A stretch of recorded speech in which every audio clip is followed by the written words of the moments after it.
Oh, good, Rick. How do you keep it? I'm not keeping too bad. We've got 20 minutes, and I want to try and squeeze as much into these 20 minutes as I can with you, Mark. You guys have been very active in the group that you're part of, communicating with Irish politicians, trying to raise awareness about the actual Constitution of Ireland. Can you give us a little rundown of what you guys have been up to? Yes. Well, as you know, I came across the original Constitution, the 1937 Irish Constitution, the original one enacted, adopted on the 1st of July 1937 and brought into operation on the 29th of December 1937. It's still the full force of law. So over the past few decades, but more recently from the 16th of March 2020, we all know Leo Varadkar was in Washington, D.C. and initiated the Emergency Powers Act of 1939 and 1976, which in turn expands the Constitution under 28.3.3 under emergency powers, which is an artificially extended meaning of the time of war, and which was only written in the English language, and that is repugnant to Article 25.5 of the Irish Constitution.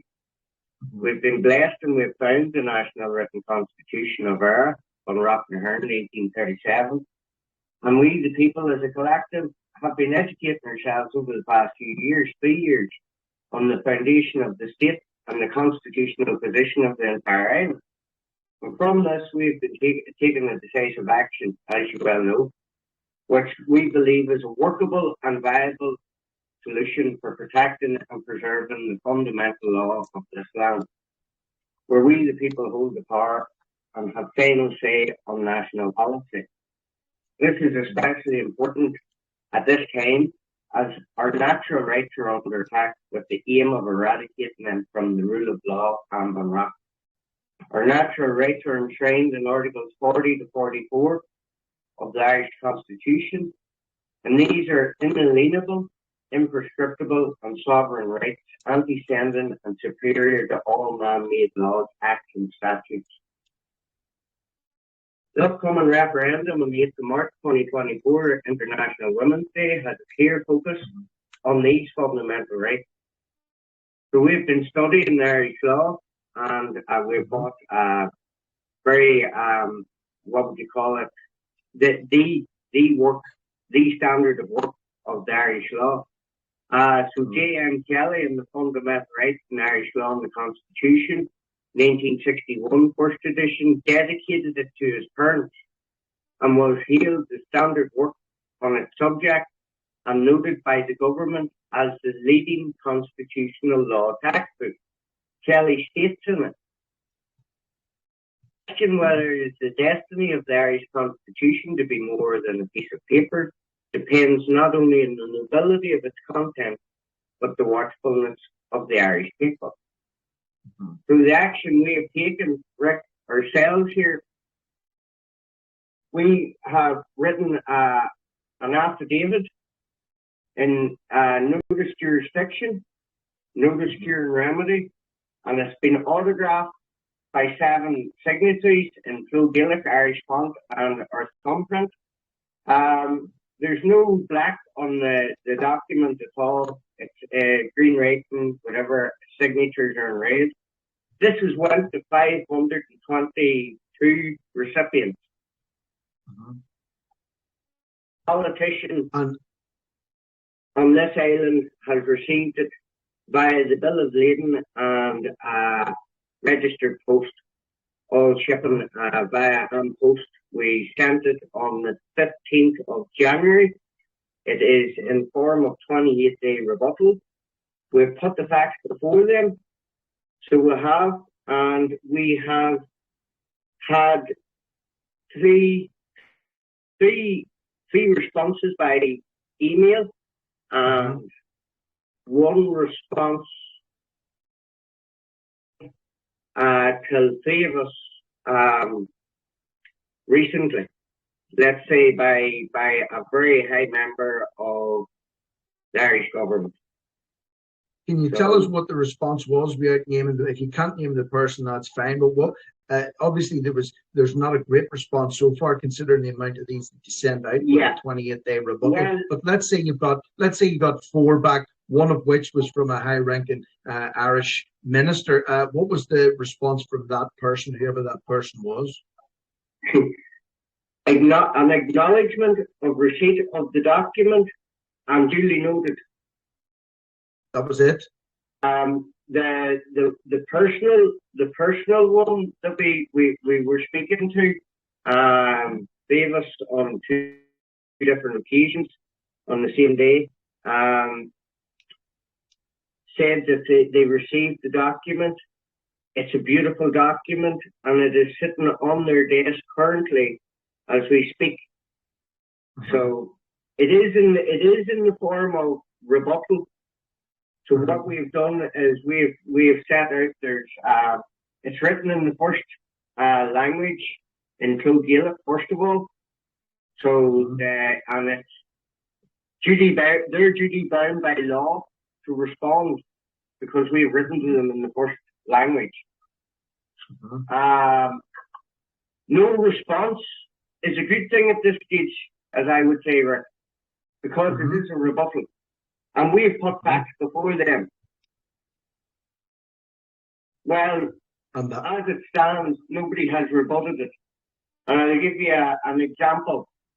There's a group in the south of the country going by the name of the IRB. Letters upon letters upon letters to the Attorney General's office. The Attorney General wrote back to them at one time saying, the 1919 Constitution to which you referred to was repealed by the 1922 Constitution of the Irish Free State. This Constitution was also in turn repealed by Article 48 of the Irish Constitution. And the Irish Constitution then was adopted on the 1st of July, as I said, 1937, and enacted on the 29th of December, 1937, and still remains the full force of law. Therefore, the 1919 Constitution to which you refer to has no legal effect. You know, we have a comment. Mark, we've got a comment in the live chat here just on what you're talking about.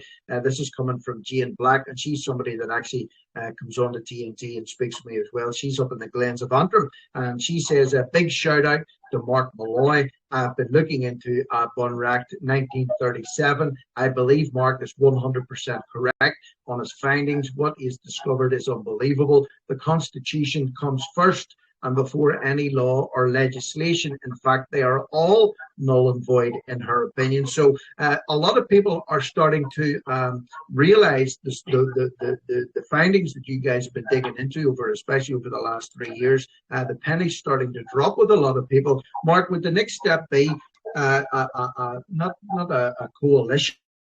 But there's a lot of people working in pockets across Ireland at the minute because of various issues that are ruining Ireland for everybody that lives on this island, basically. Should 2024 be a year where people start to consolidate a little bit, where groups come together and they start to form one, not a mass movement with a leader? I don't mean that, but what I mean is there's an awful lot of great work being done by people like yourselves, other people like Philip Dwyer, who was on before you, did fantastic citizen journalism as well. I'm up here trying to do the TNT thing too. Could 2024 be a year of consolidation and persistence in Ireland? It could be. It could be. But first things first, Rick, people need to realise that it's the 1937 Constitution which the government is trying to change at the minute. They're not trying to change the 1919. They're not trying to change any other constitution. They're trying to change Bunracht in Ireland. And there's people running about the country saying that's not the correct constitution, that constitution not worth the paper it's written on. If it's not worth the paper it's written on, why are they spending 20 million on 2 referendums here to remove the word mother and family and replace it with chair and durable relationship? Once you put in durable relationship, you open up the floodgates to this country. You have, say, Muhammad in Afghanistan who comes over here and he has, say, 7 wives or 5 wives. 5 wives. One for Monday, Tuesday, Wednesday, Thursday, and Friday, and the main wife for Saturday and Sunday. And every one of them have 10 wives. Well, they are all durable relationships, and he has a duty of care to them. That is what we're opening up the interpretation for this Constitution up for. Fundamental rights are natural law, and they are enshrined in the Irish Constitution, Rick. And they are inalienable. I was going to say, Mark, these two referendums that are coming up, these referendums that are coming up in March as well, why are they so hell bent on taking the word mother away from public? When they don't seem so interested in removing the word father. They want to take the word family and they want to take the word mother out. And of course, there's an awful lot of money being spent by the government to try and push this one through. But there's an awful lot of people out there at grassroots level are not happy to see this, and they're asking the question: well, why now? Why are they wanting to remove these terms from the language?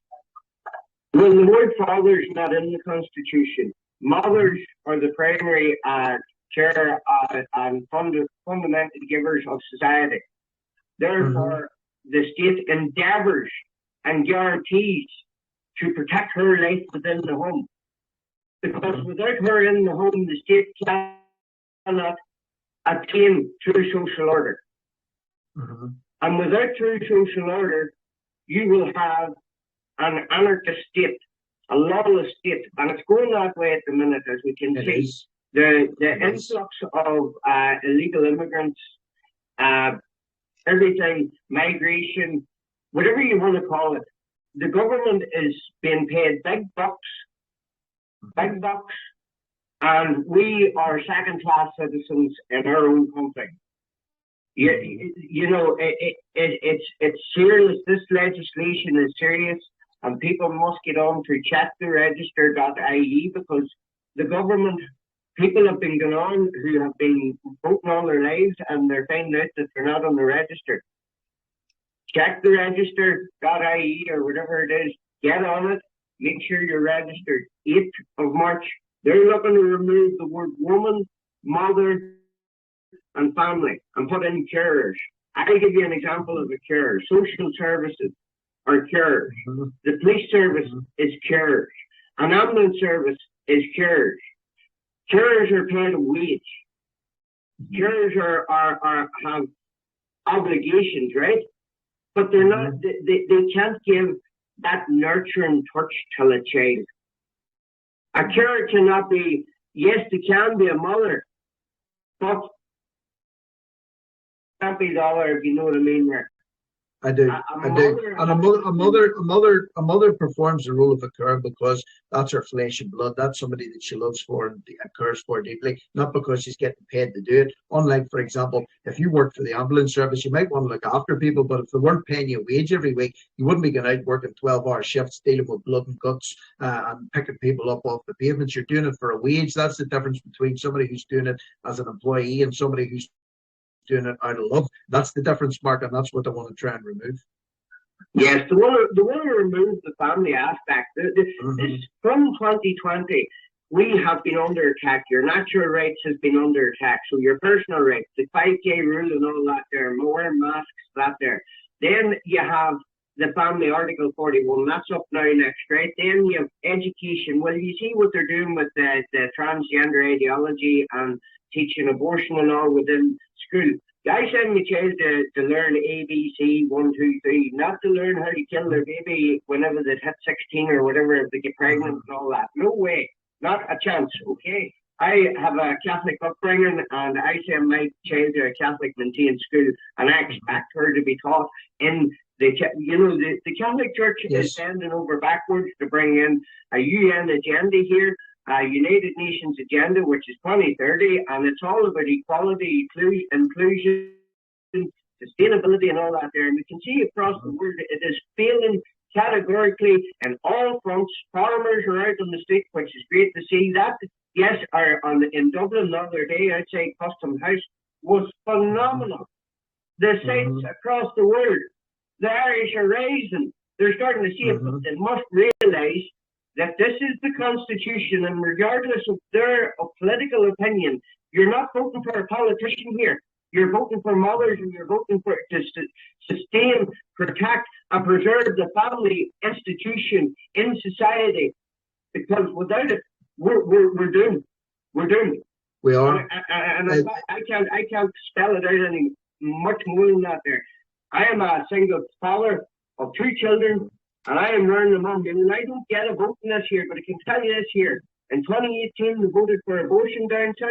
In 2020, it bounced over then to Westminster, and they brought it in up in the north here. And now we have the most liberal abortion legislation in a very Christian province, both Protestant and Catholic.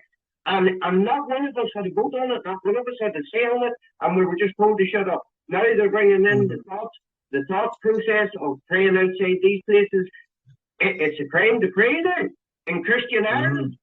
The Constitution says in the front page, in the name of the most holy Trinity, from whom all authority and to whom our final end, all actions of both men and state will be referred. That's the contract to the state and men. We, the people of Earth, humbly acknowledging all our obligations to our divine Lord Jesus Christ, who sustained our fathers through centuries of trial and unremitting struggle to regain the rightful independence of our nation. True social order attained. You know what I mean? Seeking to promote the common good through due observance, burdens, justice, and charity, so that the dignity and the freedom of the individual may be assured. Through social order attained, concord established with other nations, to hereby adopt, enact, and give to ourselves this Constitution. This Constitution can be interpreted, and if we let it be interpreted into communitarianism, we will turn into a communist state. And within the preamble, that statement of protecting the dignity and the freedom of the individual takes out the communitarian aspect. And the preamble is Article 1, the most important part of the document. It sets out, you heard it there, it sets out the way we envision our future. There's a lot of people listening in, Mark, to our live chat at the minute. We're coming up the time here. But Jane Black, who was singing your praises earlier on, she's put a link in our live chat. So if you go to tntradio.live, look up the live chat. There's a link through to Mark's YouTube channel, which is the full name of it is the HTTPS link is in our live chat. Go and check that out. Mark, other people there are saying that they want you to be the next Prime Minister of Ireland. I wouldn't disagree with that myself. I would certainly would get my vote if that was ever to happen. But listen, you're an absolute star. Keep up the great work that you guys are doing. You and I'll stay in touch as well. Probably get an update after this referendum actually happens in March. But in the meantime, big salute to you this morning, Mark Malloy. Thank you as always for coming on and speaking so frankly and so passionately about the issues that are affecting us here on the island of Ireland. So thank you for listening in, folks, as well, and all the lovely comments in the live chat. I'm Rick Munn. This has been Locked and Loaded TNT. I'll be back again tomorrow morning at 9 with Natalie for Open Line. James Freeman is coming in with the Freeman Report. And whoever you are, wherever you're doing, and whatever you're doing, I hope it's nice. Have a fantastic day. Enjoy it. You never know. You might not tomorrow. But anyway, let's keep our fingers crossed. Rick Munn, over and